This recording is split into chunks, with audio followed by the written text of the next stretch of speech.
Hey everyone, Logan here. We're doing a quick little impromptu battle report at one of our local game stores, Fandom 2. We're going to have my Demons, Chaos Space Marines, and Khorne Demonkin up against Josh's Demonkin. So, give us a quick walkthrough of your list here. Well, I'm running a Slaughter Cult, which the Slaughter Cult itself is 2 8-man units of Bloodletters, 5-man unit of Possessed, the Possessed are riding around in a Rhino, where is he? Skull Taker. Yep. And the Terminators are part of a Charnel cohort with the Brazen Onslaught.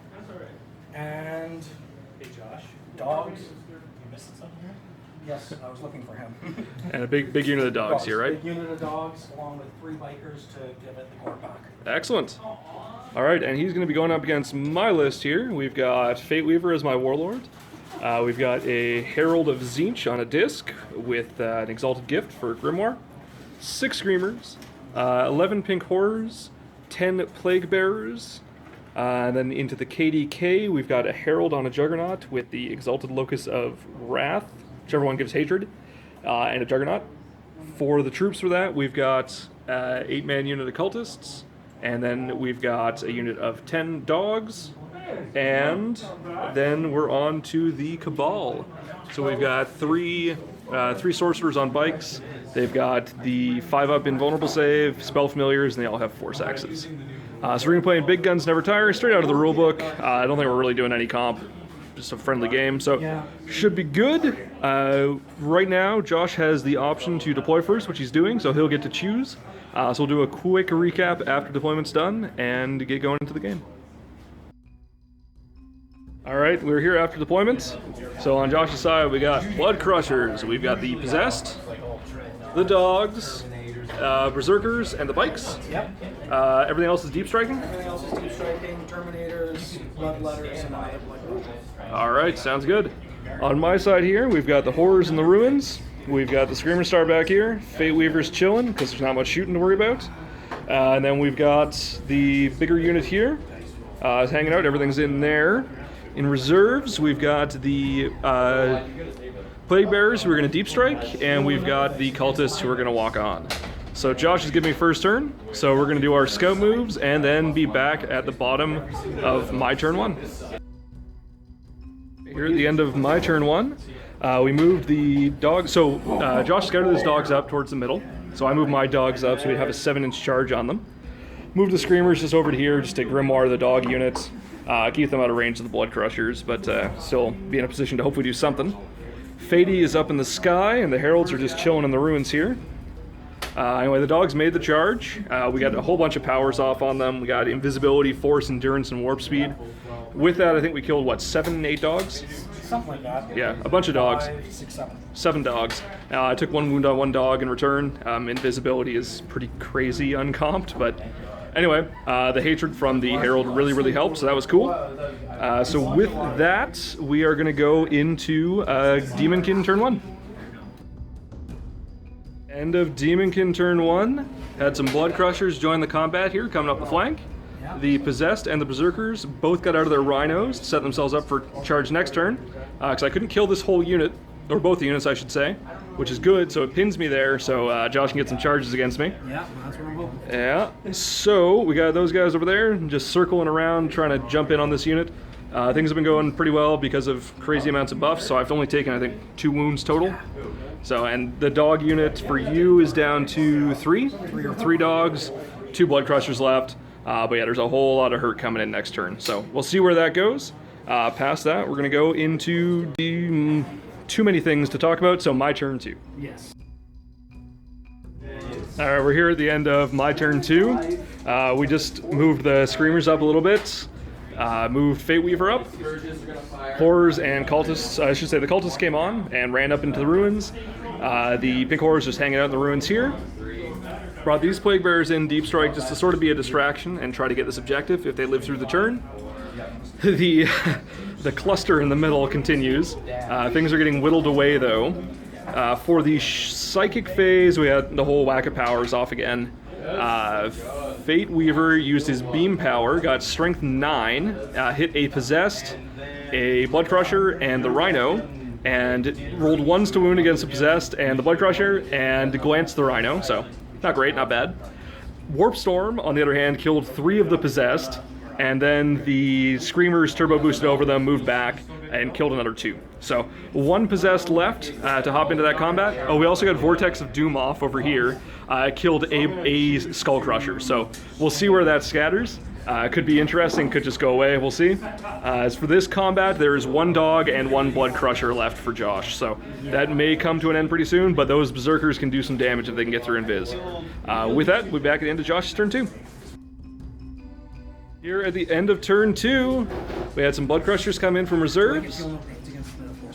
No, it's instant death, yeah. So blood crushers came in over here, Terminators came in over here.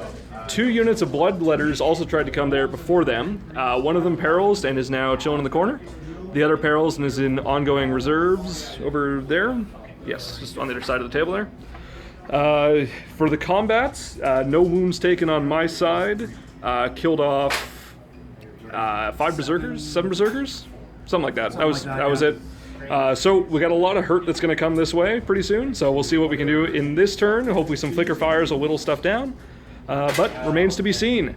So with that, we're going to go into turn 3 for me. Alright, we're here at the end of my turn 3. The cultists moved up a little bit through the ruins. I think I forgot to run them, but whatever. They are there. The combat in the middle continued. The Terminators came in here, so we did a quick flyover in the movement phase to get a couple hits on them, killed 1 Terminator. Fady used some hot beam action and killed 2 more of them, and actually killed 1 of them, sorry, and put a wound onto the Blood Crusher. And then Warp Storm put another wound onto the Blood Crusher. In the charge phase, these guys came in, or assault phase I should say, came in, Lamprey bit, and finished off 3 of the Terminators, so it's just Karnak in there. No, that's not Karnak. Not Karnak, Skulltaker. Skulltaker's in there. For this combat, we killed the Berserker, and the dog is there, had to take 6 saves, failed 5, and then passed all 5 Feel No Pains from Blood Tithe. So that was pretty awesome rolling. Possessed did die though, so we got him out, so it's just the Blood Crusher and the dog left in there. So we'll see how long this melee continues. Of course, we got the Plague Bearers just spread out over here just to hopefully move up and get that objective late game. So with that, we are going into Josh's turn 3. Here at the end of Demonkin turn 3, really not much happened apart from a charge over here.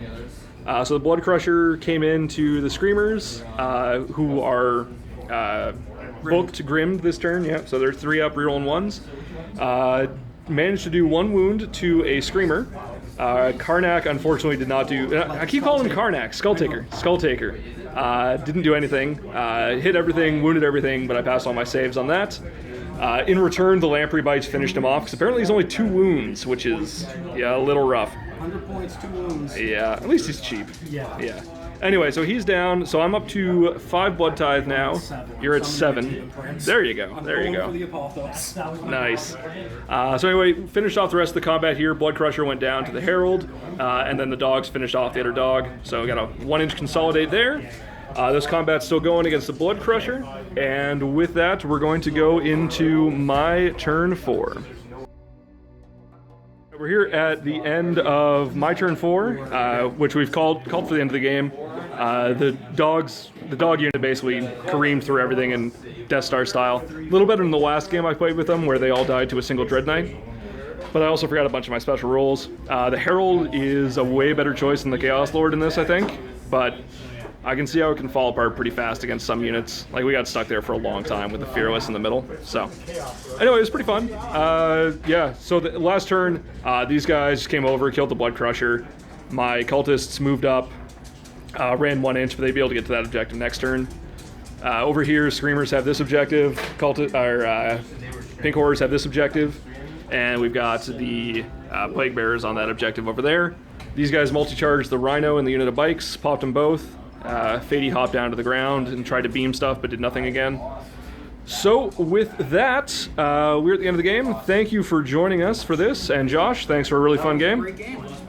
So we'll be back with some more. I know we've had a little bit of a break in content over the past couple weeks, but we're hoping to ramp up again. Both with stuff like what we're doing now, the turn by turn, and we're also trying to do a couple other higher quality things now that we may have a place to film reliably again. So we'll see what happens. Past that, check us out on Facebook, facebook.com/OnePlusArmor. Obviously, you've got us here on YouTube. You can find us on Twitter. It's at OnePlusLogan, OnePlusNick, Canhammer Chris, OnePlusAndrew. And if you really like what you see, you can check us out on Patreon as well. Be sure to take a look at that if you're interested in supporting us. As little as $1 a month, but it's entirely up to you. There's lots of perks, there's t-shirts, there's dice, there's all sorts of fun stuff. That's patreon.com/OnePlusArmor. Thanks for watching.